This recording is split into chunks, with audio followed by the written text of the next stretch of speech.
Assalamualaikum warahmatullahi wabarakatuh.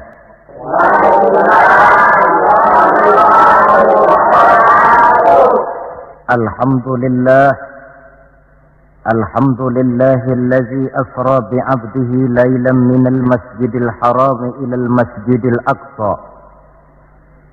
Wassalatu wassalamu ala sayyidina Muhammadin alladzi kanat hasanatuhu la tuhsa wa ala alihi wa ashabihi ahli sidqi wat tuqa, amma ba'du. Saudara-saudara hadirin yang berbahagia, manusia ini hidup dalam 3 dimensi waktu: masa lalu, masa sekarang, dan masa yang akan datang. Masa lalu katanya adalah kenangan, masa sekarang adalah kenyataan, dan masa yang akan datang adalah harapan, impian, khayalan, atau cita-cita. Orang yang baik sesungguhnya adalah orang yang pandai mengambil pelajaran dari masa lalu untuk dapat menentukan sikap pada hari ini dan sekaligus merencanakan hari yang akan datang. Sehingga hari ini harus lebih baik daripada kemarin, dan besok harus lebih baik daripada hari sekarang ini. Dalam konteksnya dengan itulah kita pada pertemuan kali ini akan membicarakan tentang hikmah Isra dan Mi'raj.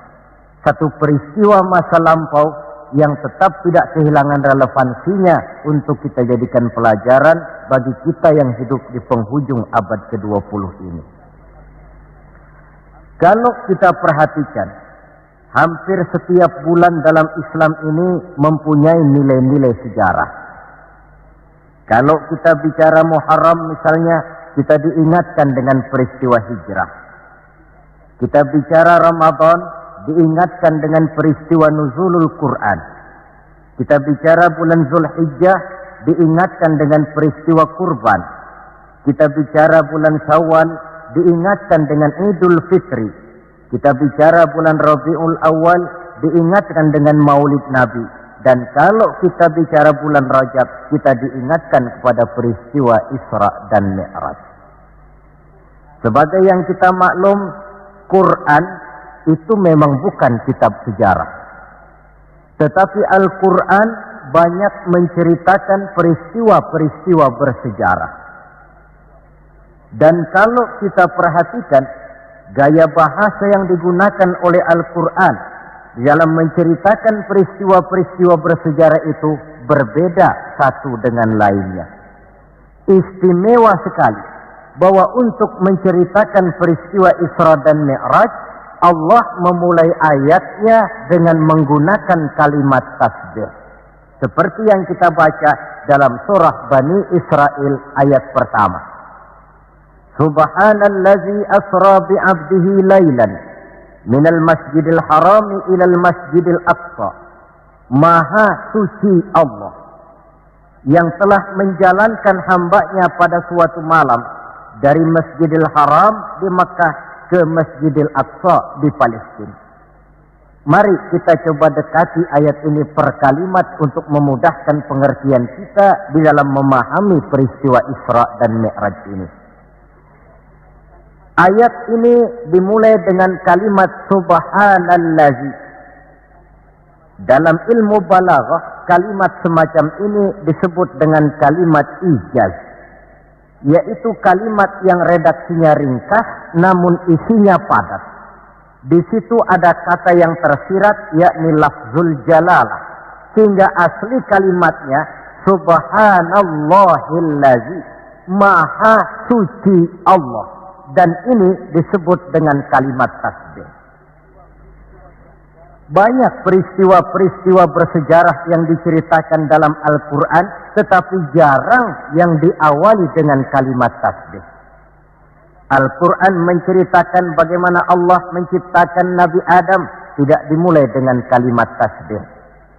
Al-Quran menceritakan bagaimana Fir'aun dan bala tentaranya ditenggelamkan di Lautan Merah, itu kejadian hebat tidak dimulai dengan kalimat tasbih.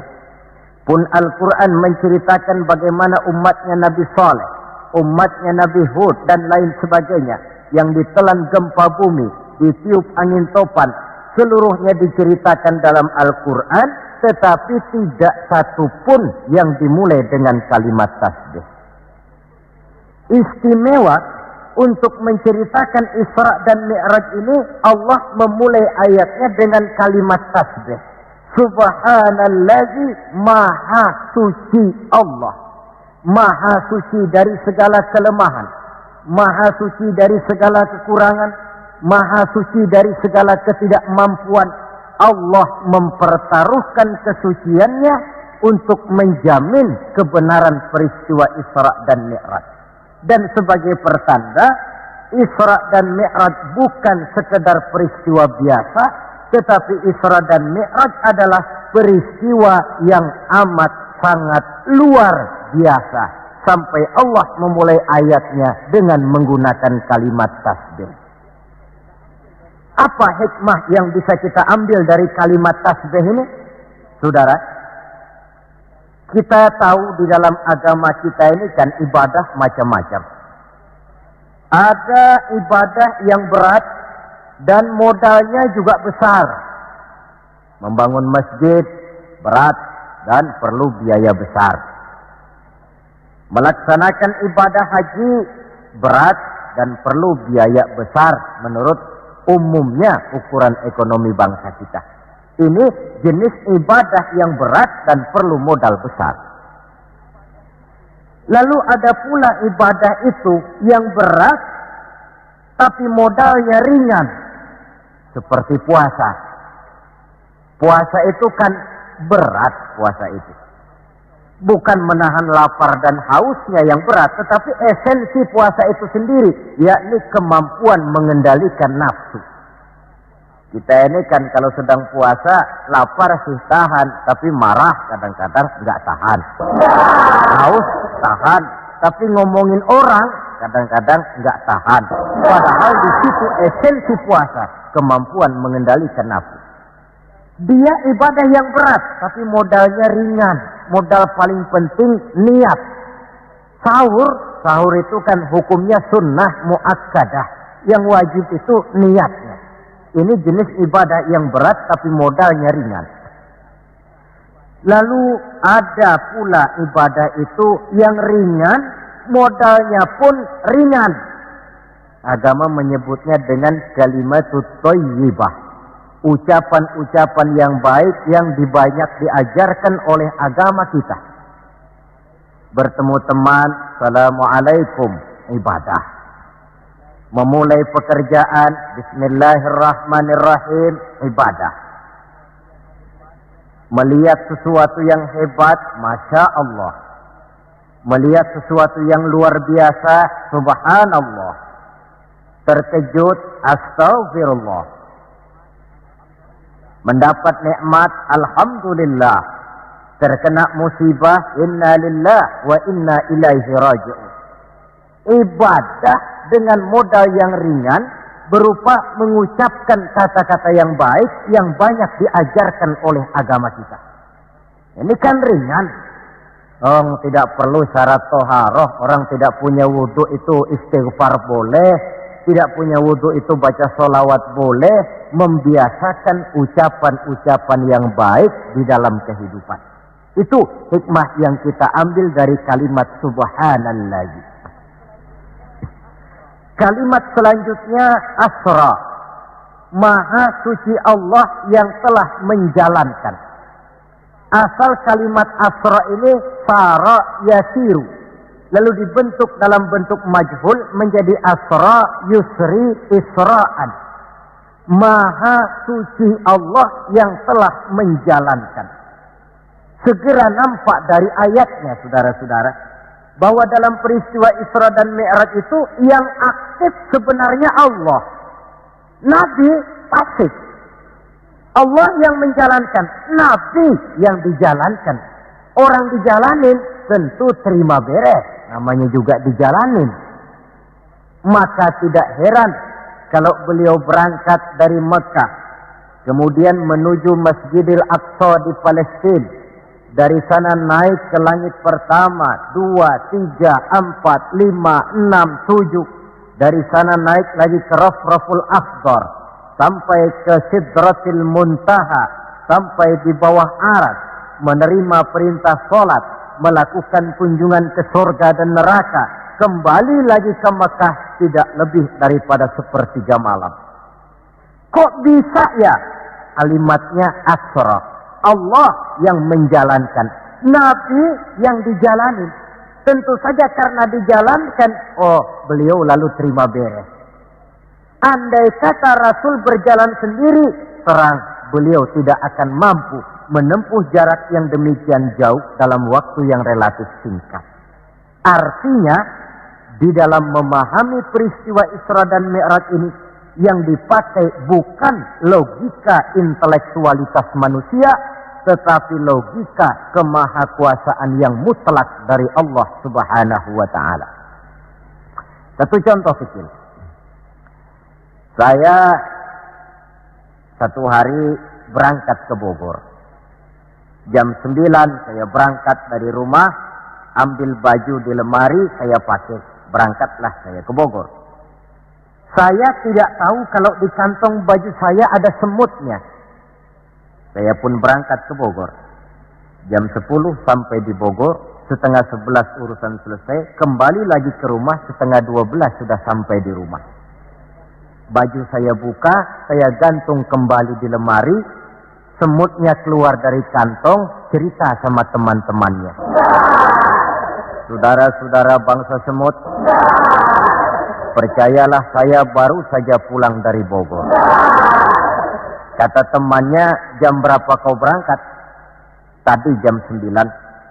Lalu setengah 12 sudah sampai lagi di sini. Iya.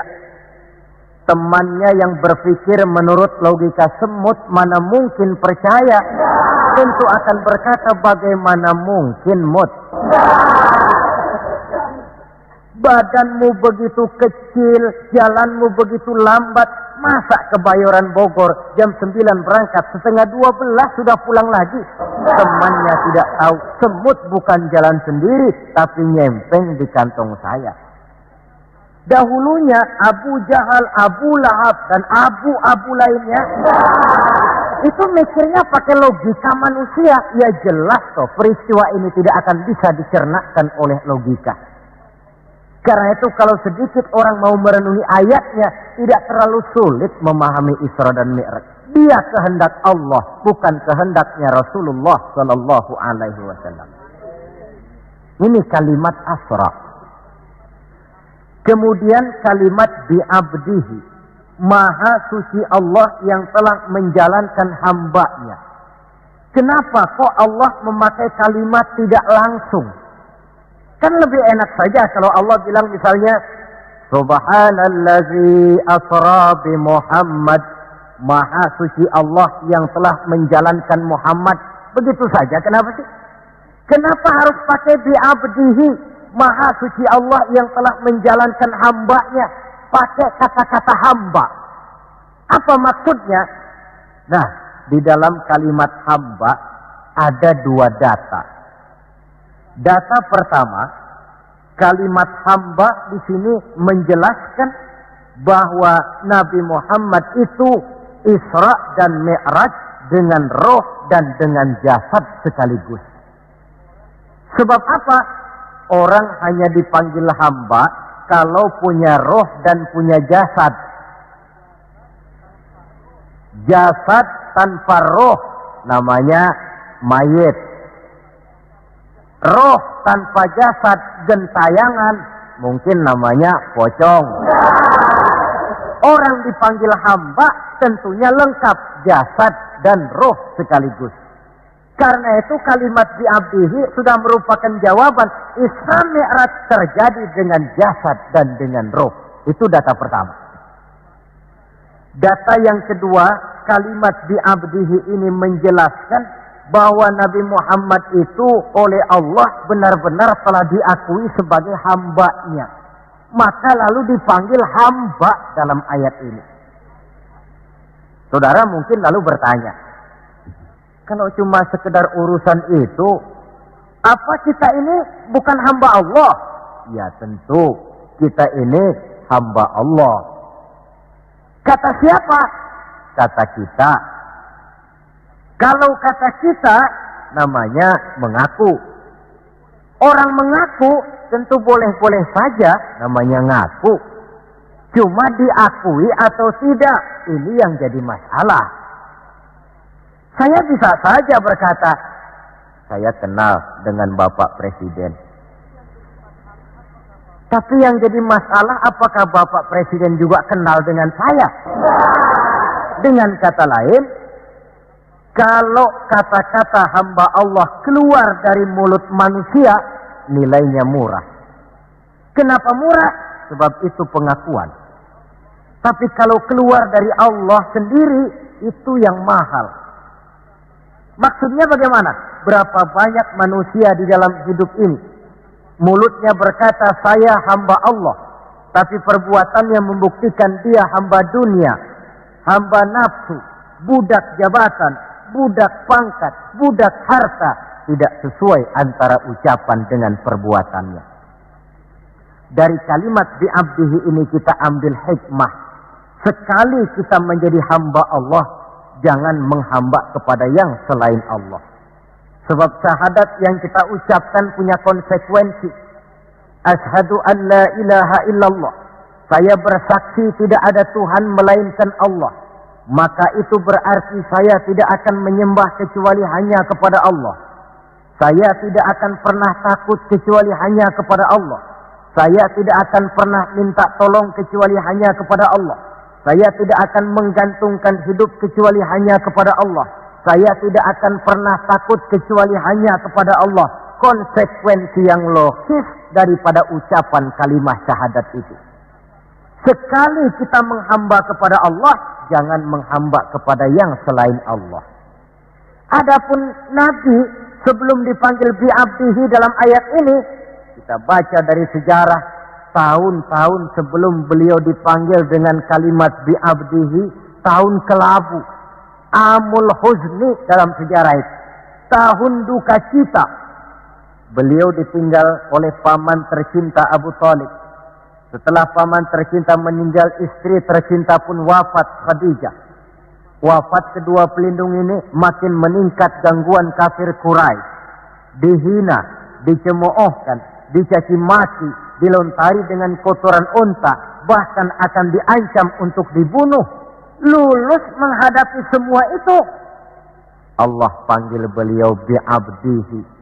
Seolah-olah Allah mengatakan, Muhammad itu betul-betul hambaku, tidak bergeser nilai kehambaannya apapun yang menimpa dia. Saudara hadirin yang saya hormati, ini kalimat bi'abdihi. Jadi dari sini kita bisa memahami Isra yang merupakan perjalanan Nabi dari Masjidil Haram hingga ke Masjidil Aqsa, dan Mi'raj yang naiknya Nabi dari Masjidil Aqsa menghadap Allah semata-mata merupakan peristiwa yang terjadi menurut apa maunya Allah. Nah, kemudian apa tujuan daripada Isra dan Mi'raj itu? Hakikatnya cuma Allah yang tahu tentu. Namun kalau kita lihat di penghujung ayatnya, kita akan menemukan kalimat linuriyahu min ayatina. Keseluruhan perjalanan yang ajaib itu, sejak berangkat sampai kembali, tujuannya linuriyahu min ayatina, untuk kami perlihatkan kepada Nabi Muhammad itu sebagian kecil daripada tanda-tanda kebesaran kami, untuk disampaikan kepada umatnya dan kemudian menjadi pelajaran di dalam mengarungi kehidupan. Seluruh perjalanan yang dilihat oleh Nabi, seluruh pemandangan yang ditemui di dalam perjalanan itu merupakan sebagian kecil dari tanda-tanda kebesaran Allah. Dan itu merupakan tampil, contoh pelajaran buat kita yang hidup di zaman sekarang ini. Misalnya, di dalam perjalanan Rasul melihat ada orang mencakar-cakar mukanya dengan kukunya sendiri. Beliau bertanya, ya Jibril, itu orang macam apa? Jibril yang waktu itu bertindak sebagai bodyguard menjelaskan, Muhammad, itulah contoh daripada umatmu, orang-orang yang suka memburuk-burukan saudaranya sendiri. Ditampilkan bagaikan orang yang mencakar mukanya sendiri. Sebab muslim ini bersaudara seperti satu tubuh. Jikalau yang satu sakit, yang lain akan ikut merasakan sakit. Jikalau satu terinjak, yang lain merasakan akibatnya. Ibu jari tersandung batu, mulut akan berkata aduh, air mata akan keluar, kepala mungkin akan ikut pusing, dan itu refleks tanpa harus menunggu undangan. Orang yang memburuk-burukan saudaranya sendiri, hakikatnya mencakar mukanya sendiri. Bak kata pepatah, menepuk air di dulang, terpercik muka sendiri. Lalu beliau melihat pula ada orang dipotong lidahnya. Kata malaikat Jibril, Muhammad, itu tamsil daripada umatmu, orang-orang yang suka mengumpat, para pembuat fitnah, tukang bikin gosip dan menjelek-jelekan orang lain. Maka lidahnya akan dipotong sedemikian rupa. Lalu beliau melihat pula dalam perjalanan ada orang memikul kayu. Sudah cukup berat, rengkek dia membawa beban yang cukup berat itu. Anehnya malah, beban yang sudah cukup berat itu bukan dikurangi, malah ditambahi. Makin berat, makin ditambah. Makin berat, makin ditambah. Sampai Nabi heran dan tanya, Jibril, apa lagi kalau ini? Nah, Muhammad, ini tamsil daripada umatmu, orang-orang yang dipercayakan untuk memikul satu amanah, tetapi amanah yang satu belum dia laksanakan, sudah diterima amanah yang lain. Akhirnya bertumpuk-tumpuk di pundaknya amanah-amanah yang harus disampaikan. Orang yang terlalu banyak jabatan, tetapi kemudian ternyata tidak mampu melaksanakan tugasnya. Tapi dikasih jabatan baru, mau lagi. Dikasih yang baru, mau lagi. Soal mampu of tidak, soal nomor 2, yang penting punya jabatan. Orang yang di dalam menerima suatu pekerjaan tidak pernah mengukur dengan batas kemampuan yang dimilikinya. Lalu beliau melihat pula ada sekelompok orang menanam. Hari itu dia menanam, hari itu juga tumbuh, hari itu juga keluar buahnya. Diketamnya, lalu tumbuh lagi gantinya. Tiap kali diketam, tiap kali keluar buahnya. Itu tamsil apa ya Jibril? Kata malaikat Jibril, wahai Muhammad, itulah satu contoh daripada umatmu, orang-orang yang gemar memberikan bantuan kepada orang yang memang memerlukannya. Mereka yang rajin sedekah, membantu fakir miskin, menyantuni yatim piatu, memberikan bantuan kepada pengembangan dakwah, madrasah, pendidikan dan pesantren.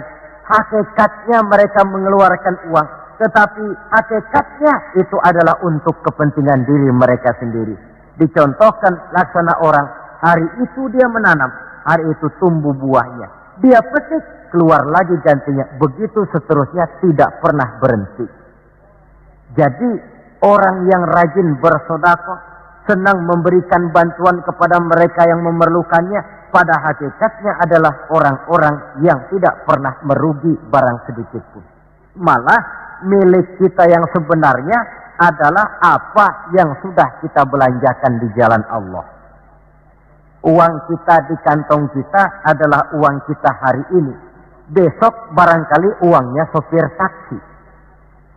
Uang yang ada di dompet, uang kita hari ini.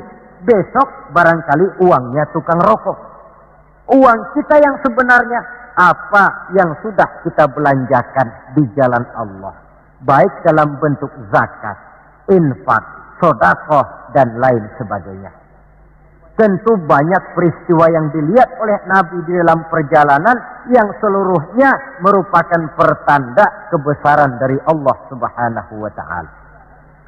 Nah, saudara, kemudian di antara tujuan Isra dan Mi'raj, di samping memperlihatkan sebagian kecil tanda kebesaran Allah, menerima perintah sholat.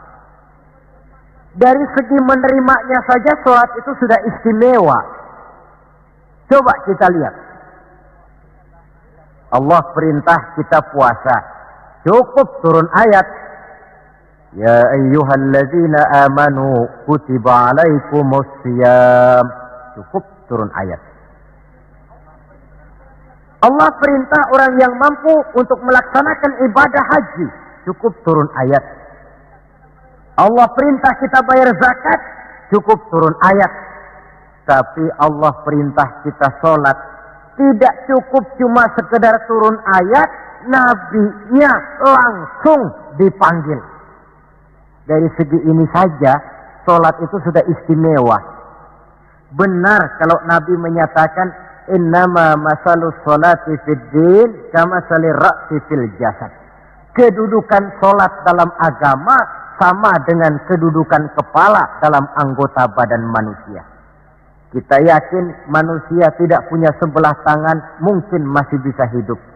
Manusia tidak punya sebelah kaki, barangkali masih bisa hidup. Manusia tidak punya sebelah telinga, masih bisa hidup. Tapi kalau manusia sudah tidak punya kepala, umpama hidup juga, itu barangkali tulen turunannya kuntilanak. Begitulah kita lihat kedudukan sholat ini di dalam agama. Begitu pentingnya sampai untuk menerima perintah sholat, Allah langsung memanggil Nabi kita Muhammad sallallahu alaihi wasallam. Saudara hadirin yang saya hormati, apa sih sebenarnya perlunya kita sholat itu? Tidak untuk menggembirakan Allah. Se-ASEAN orang tidak ada yang sholat, Allah tidak akan pensiun. Jangan lagi kita berpikir, barangkali kalau kita se-Jakarta ini tidak sholat, Allah rugi. Tidak usahlah se-Jakarta, se-ASEAN lah. Tidak ada orang yang sholat. Allah tetap Allah. Sebab ia menjadi Allah, tidak ada ketergantungannya kepada manusia. Ia tidak pernah mengambil manfaat daripada perbuatan manusia. Sholat yang diperintahkan kepada kita, manfaatnya akan kembali kepada kita. Apa sih manfaat sholat itu dalam hidup ini? Untuk menjawab apa manfaat sholat, coba kita lihat. Ayat yang memerintahkan sholat itu selalu oleh Allah dimulai dengan kata aqimis sholat. Tidak ada i'malis sholat, if'alis sholat. Tidak. Mesti aqimis sholat. Dirikan sholat. Bukan kerjakan. Tapi dirikan. Maaf saudara. Mungkin di antara kita sudah banyak yang mengerjakan sholat. Tapi belum banyak yang mendirikan sholat. Apa bedanya Pak mengerjakan sholat dengan mendirikan sholat itu? Kalau mengerjakan sholat itu cuma asal sekedar gugur kewajiban. Kadang-kadang keluar sholat Jumat nukar sendal. Mentang-mentang khotibnya khutbah, saudara-saudara kaum muslimin, ambillah yang baik, tinggalkan yang buruk. Lalu keluar praktek. Padahal sholat, di situ kita lihat bahwa orang macam ini sebenarnya hanya sekedar baru mengerjakan sholat, belum mendirikan sholat. Padahal agama menuntut kita dirikan sholat. Apa pengertian mendirikan sholat itu? Mendirikan sholat artinya mengerjakan sholat dengan betul, cukup syarat rukunnya, selesai sholat, ajaran sholat diterjemahkan di luar sholat.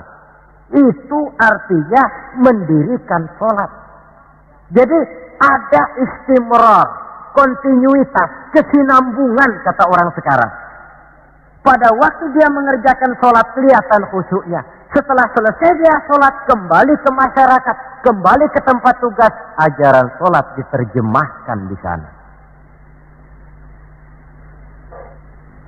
Nah, saudara hadirin, apa ajaran sholat yang harus kita terjemahkan dalam hidup, yang artinya ini merupakan manfaat daripada sholat? Pertama, Sholat mengajarkan kita satu sifat yang disebut rendah hati. At-tawadhu. Rendah hati bagaimana? Anggota badan kita yang paling kita hormatikan kepala. Kalau bergurau dengan teman, dipukulnya tangan kita, masih senyum kita. Dipegangnya kaki, masih senyum kita. Tapi kalau sudah kepala, namun kepala yang begini kita hormati, manakala sujud di hadapan Allah, sama rendahnya dengan telapak kaki kita. Allahu Akbar.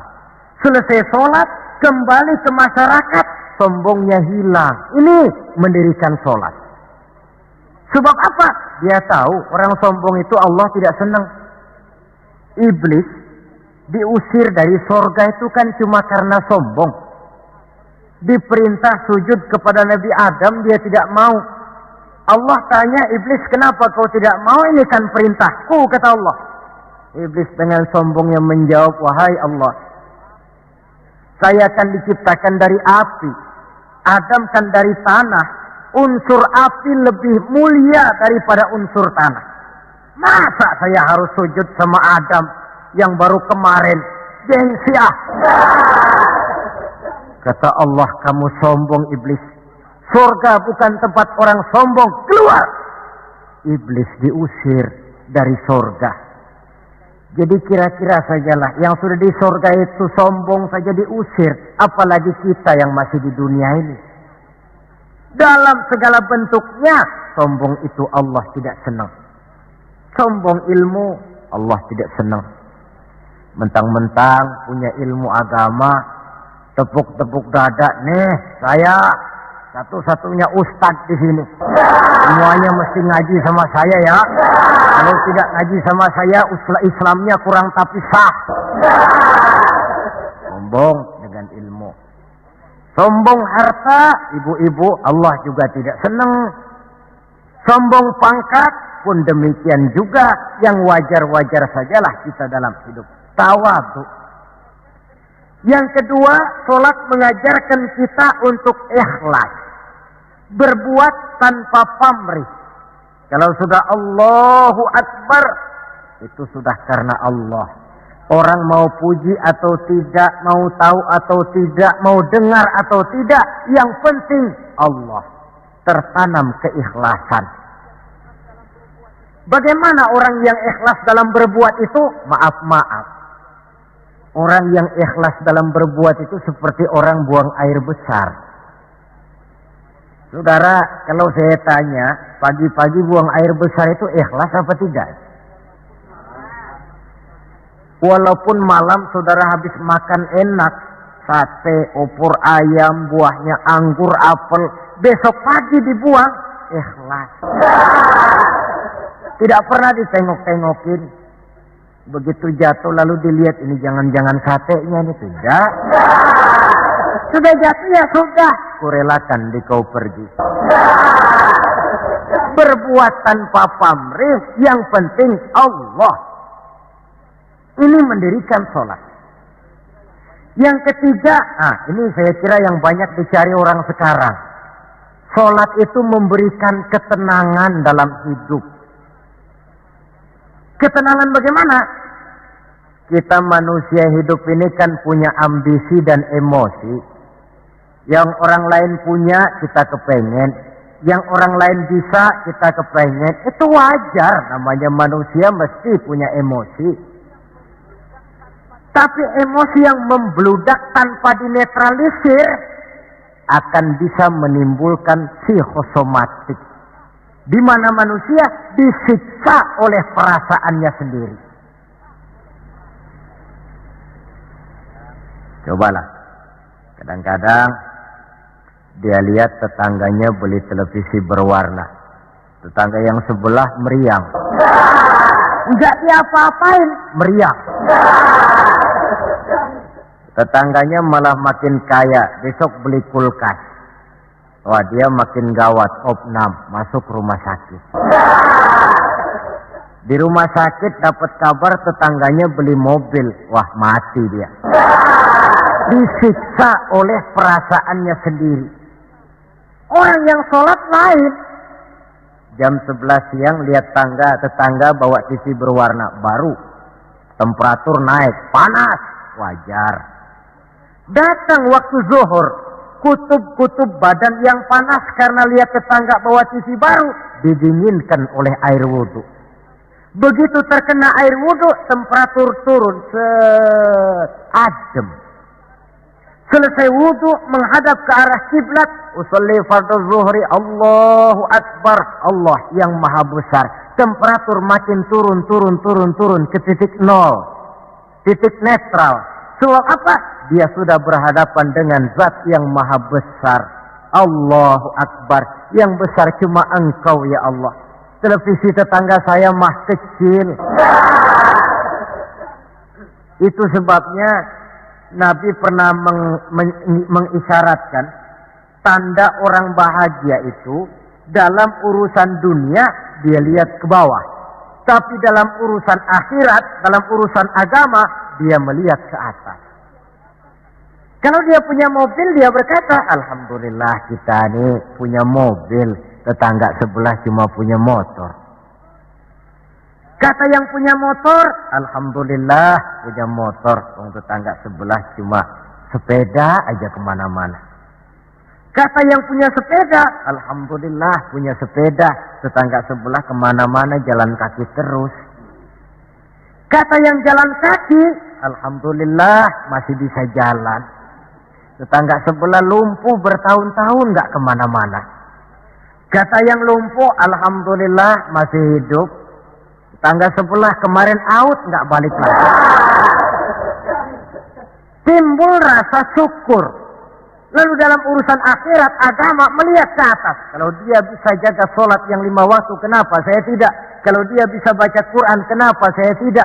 Kalau dia walaupun hidup sederhana berani membantu pembangunan masjid, musola, madrasah, kenapa saya yang lebih kaya tidak?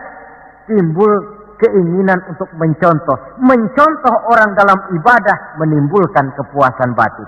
Sebaliknya, mencontoh orang dalam urusan harta menimbulkan rasa penasaran, hasud, dengki, tidak senang melihat orang lain mendapat nikmat, dan paling akhir disiksa oleh perasaannya sendiri. Ketenangan dalam hidup, ketenangan dalam rumah tangga tercipta karena sholat.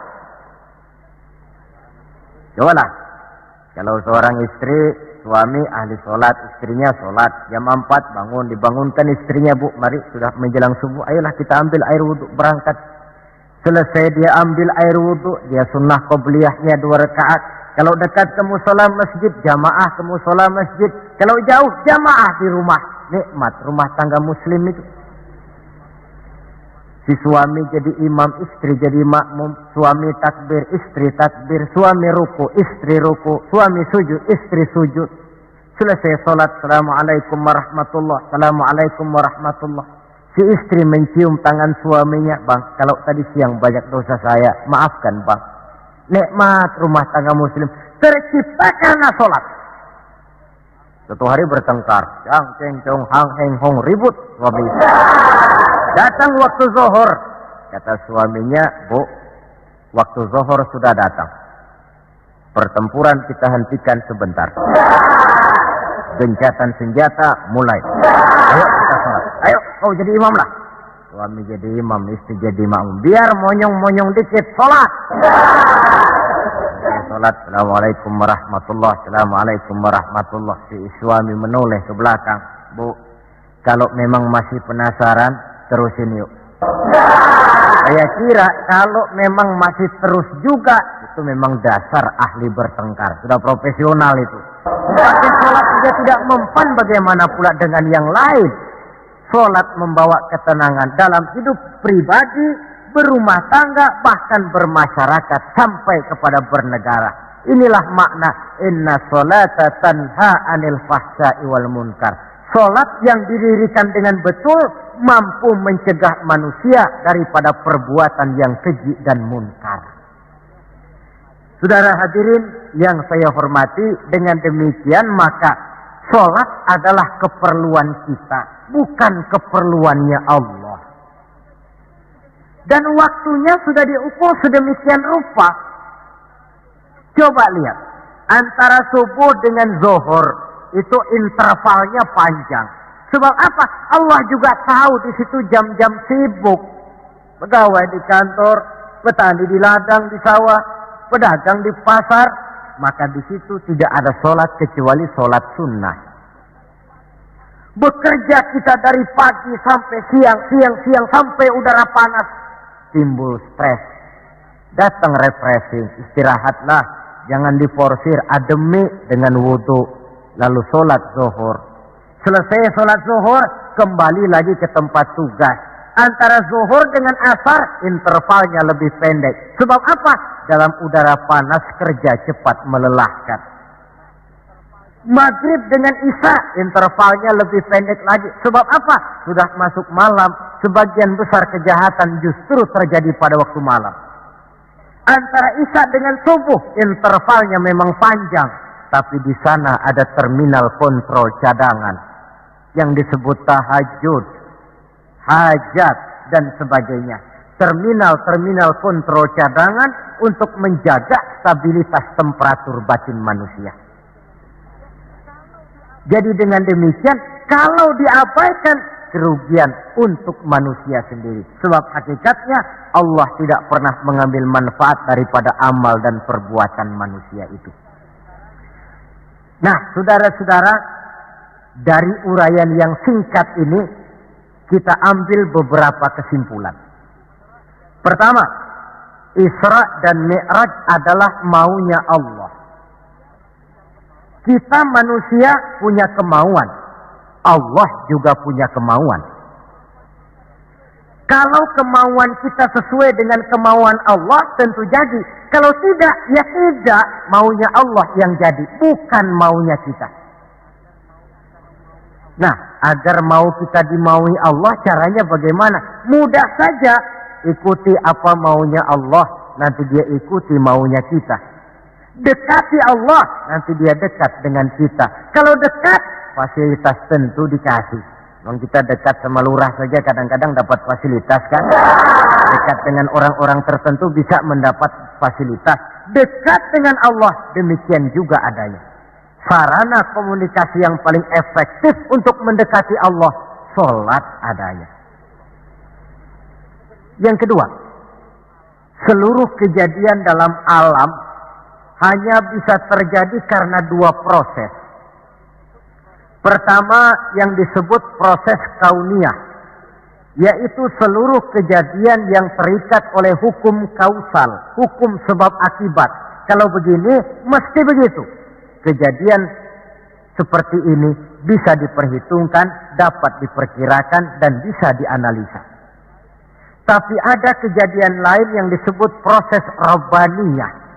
Kejadian yang terjadi menurut apa maunya Allah dan tidak tunduk kepada manusia, kepada hukum kausal. Contoh, kalau ada anak kecil, logika kita akan lalu mikir, ini ada anak kecil, mesti ada bapaknya, mesti ada ibunya. Ibu bapak sebab anak akibat, itu proses kausal. Tapi kalau Allah yang mau, tidak mesti. Nabi Adam, ibu tidak ada, awak bapak tidak ada, Allah mau, jadi. Tidak bisa diselidiki secara eksat. Bagaimana ya proses terjadinya Nabi Adam secara antropologi budaya? Buntu. Nabi Isa, ibu ada, bapak tidak ada, Allah mau, jadi. Tidak bisa diselidiki secara medis. Bagaimana ya menurut ilmu kedokteran, kok Siti Maryam bisa hamil padahal dia tidak punya suami? Mukjizat. Maryam hamil tanpa suami, Allah yang mau. Cuma tentu agak kita sesalkan bahwa di zaman sekarang ini rupanya banyak juga perempuan-perempuan tidak mau kalah dengan Siti Maryam ini.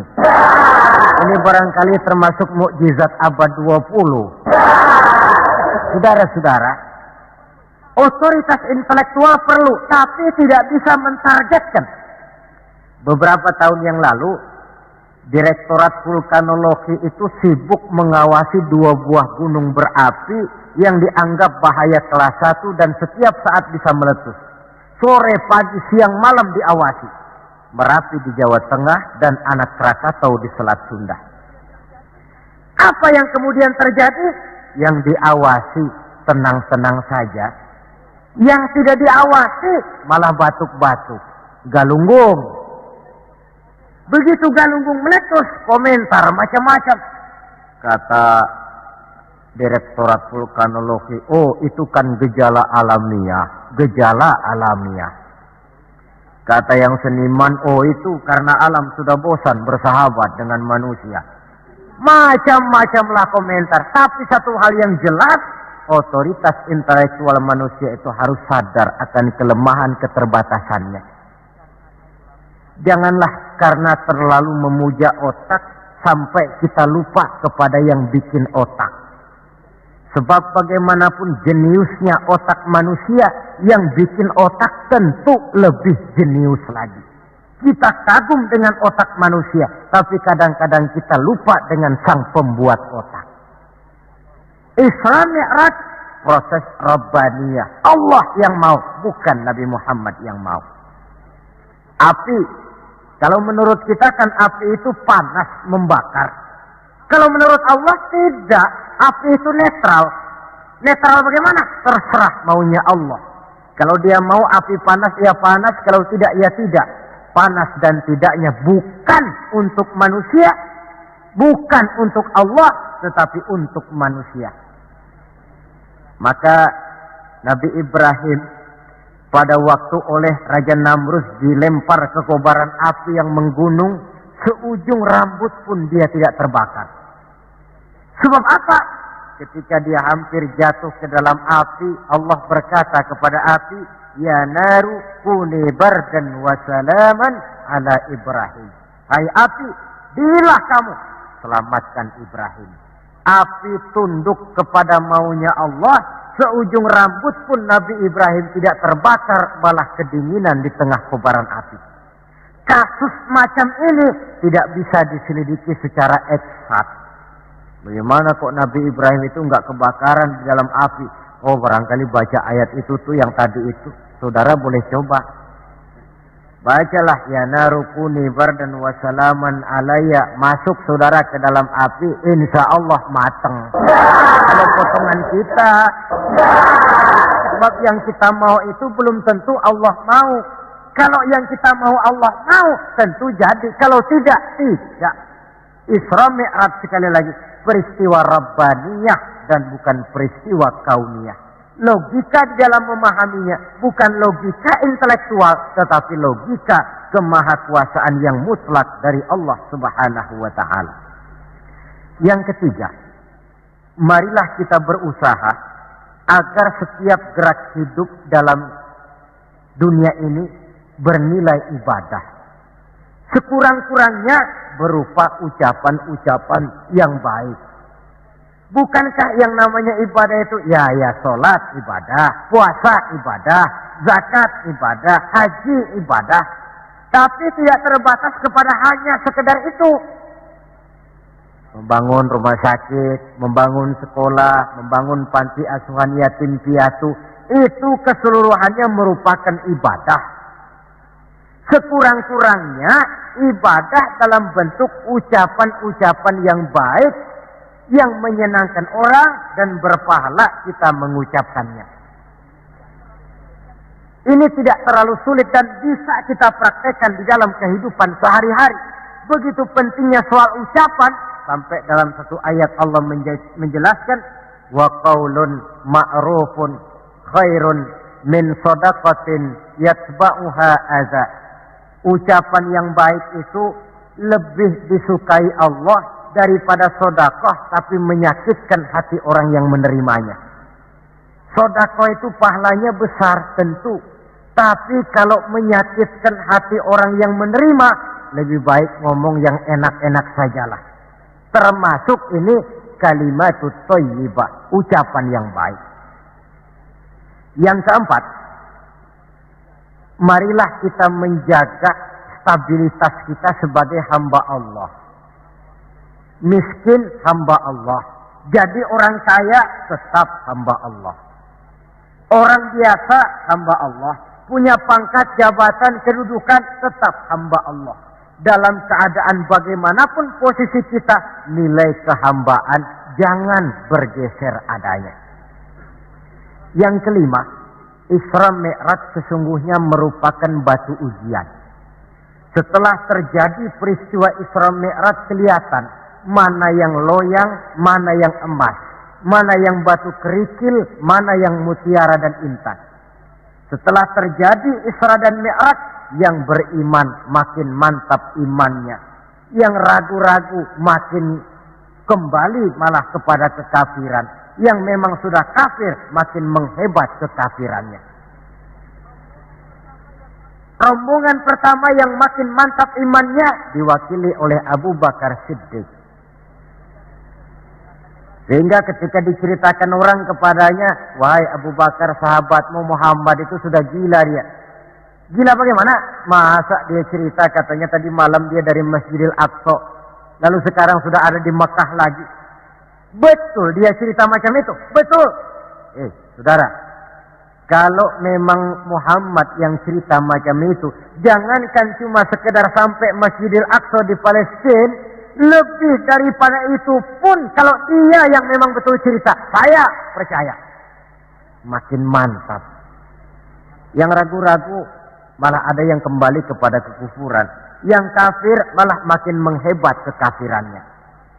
Maka Isra Mi'raj merupakan ujian bagi umat untuk menyaring, merupakan filter mana umat Nabi yang benar-benar yakin dengan iman, dan mana yang setengah-setengah, dan mana yang murtad, kemudian mana yang ingkar dan kafir. Oleh karena itu, hakikatnya kejadian apapun yang kita alami dalam hidup, hendaklah berlaku seperti Nabi Sulaiman alaihi salam. Diberikan beliau kekuasaan, diberikan pengetahuan, diberikan harta yang banyak. Atas semua itu, beliau hanya berkata, "Hadza min fadli Rabbi liyabluwani aashkuru am akfur." Semua ini, kekuasaanku, hartaku, ilmu pengetahuan yang diberikan kepadaku, ini cuma sekedar karunia untuk menguji diriku, adakah aku bersyukur karenanya atau malah aku menjadi ingkar karenanya. Maka bersyukurlah kita yang hidup di satu zaman yang jauh dari zamannya Rasulullah. Kita belum pernah berjumpa dengan beliau, belum pernah mendengar suara beliau, tidak melihat gerak langkah di perjalanan beliau. Entah kita beriman dengan peristiwa Isra dan Mi'raj ini. Jauh lebih beruntung daripada orang-orang yang langsung ditongkrongi Nabi. Mereka melihat wajah Nabi, mendengar Nabi membaca wahyu, melihat mukjizat, tetapi mereka tidak juga mau beriman.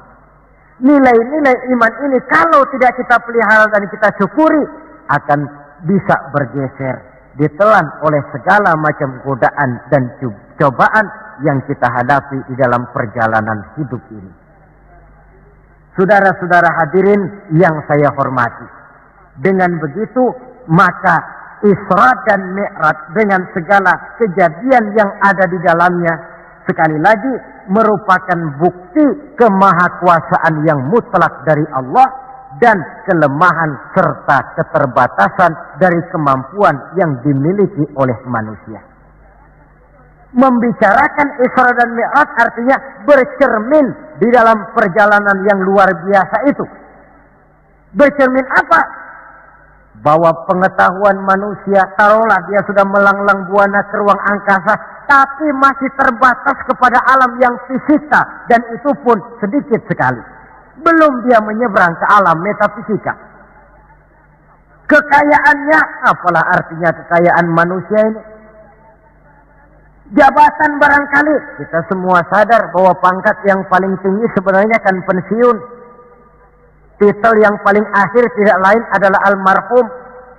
Setiap kita akan berjalan ke arah itu, sehingga tidak terkena apa yang diingatkan Allah. Kalla innal insana la yatgha ar-ra'ahu istaghna. Manusia itu mudah lupa diri manakala melihat dia sedikit mampu, kaya, berkuasa, pandai, mudah lupa diri. Cobalah lihat Berapa banyak orang-orang yang tadinya sudah adil, berjuang menegakkan keadilan, namun di tengah jalan dia bisa berbalik meluncur menjadi orang yang justru menginjak-injak keadilan itu sendiri. Berapa banyak orang-orang yang tadinya sudah benar, berjuang menegakkan kebenaran, atau sekurang-kurangnya berniat untuk membela kebenaran, tapi di tengah jalan dia bisa berbalik menjadi orang yang justru hanya mau benar sendirian, walaupun tidak benar bagi orang lain.